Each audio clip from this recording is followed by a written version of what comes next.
One of Canada's largest and most challenging and critical races of the summer is taking place this coming weekend. The Princess Margaret Ride to Conquer Cancer will bring together at least 5,000 cyclists on a 200-kilometer journey from Toronto to Niagara Falls and back, all for this important event. Joining us now are participants in the race, father and son duo Steve and Luke Vellis. Gentlemen, thank you for being here this morning.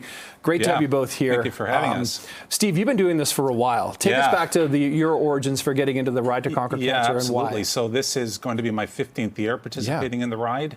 I started doing the ride a few years after I lost my sister to cancer. And I was looking for a way to honor her.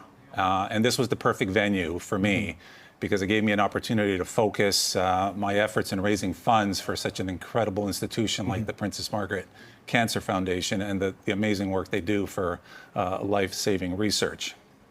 Part of an amazing team, Team Coraggio, that was started by a good friend of mine, Tony Diorio. He started as a sole rider 18 years ago, and he's kind of organically built this team into this year. We've got 30 riders, and we surpassed the $1 million fundraising mark, which is absolutely fantastic. Unfortunately, in 2016, I was diagnosed with bladder cancer, and I endured 2.5 years of immunotherapy because chemo does not work on bladder cancer in my case. But eventually I had my bladder removed, at 6 years now, cancer-free and living a healthy and full and active life. That's great, Steve. That's wonderful. Certainly without, I have to mention the incredible team at Princess Margaret and University Health Network.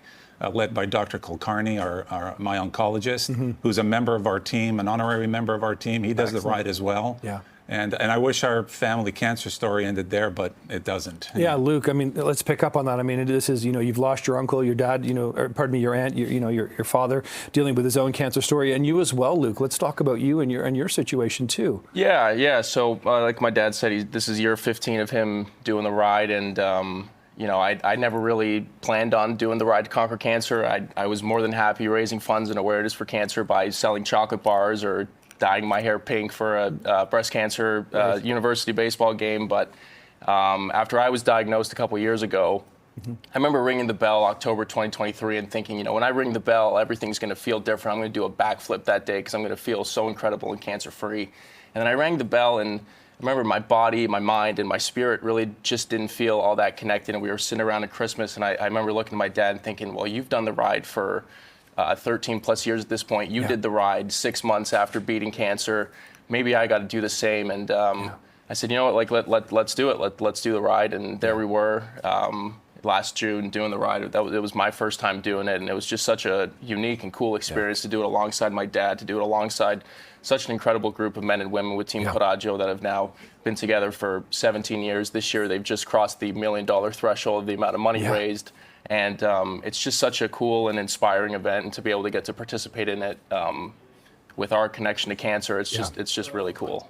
Were either of you cyclists before you got into it, respective? It sounds like you weren't, Luke, but Steve, were you at all? Yeah, I was. As a teenager and in my early 20s, I rode a lot and then put the bike away when the family started and kids and stuff. Because I guess what I'm getting at is the challenge of a 200-kilometer bike ride in a weekend.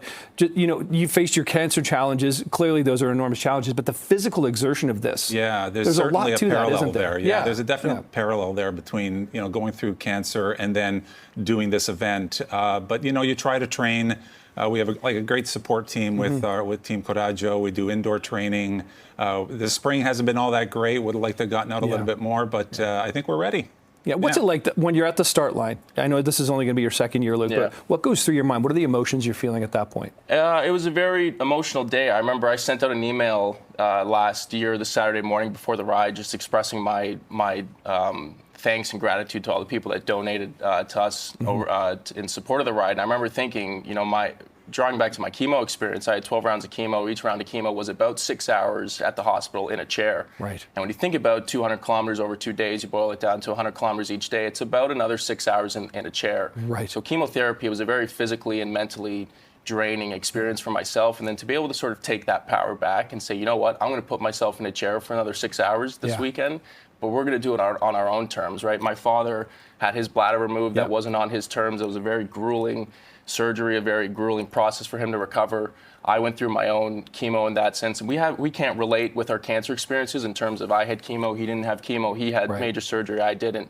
But we can both relate and say this weekend we're going to put ourselves in these uncomfortable chairs, because they are uncomfortable no matter how much butt butter you put on, and we're going to put ourselves in these chairs, and we're going to physically and mentally challenge ourselves for 2 days, but we're doing it on our own terms. And we're going to do it the way that we want to do it. Well, listen, best of luck this weekend. Continue good health to both of you. Appreciate this inspiring story indeed. Luke, Steve, thank you so much. Best of luck this weekend. Team Karaji, you can find it, I'm sure, on the Princess Margaret Conquer Cancer website. Thanks, gents. Really appreciate this today.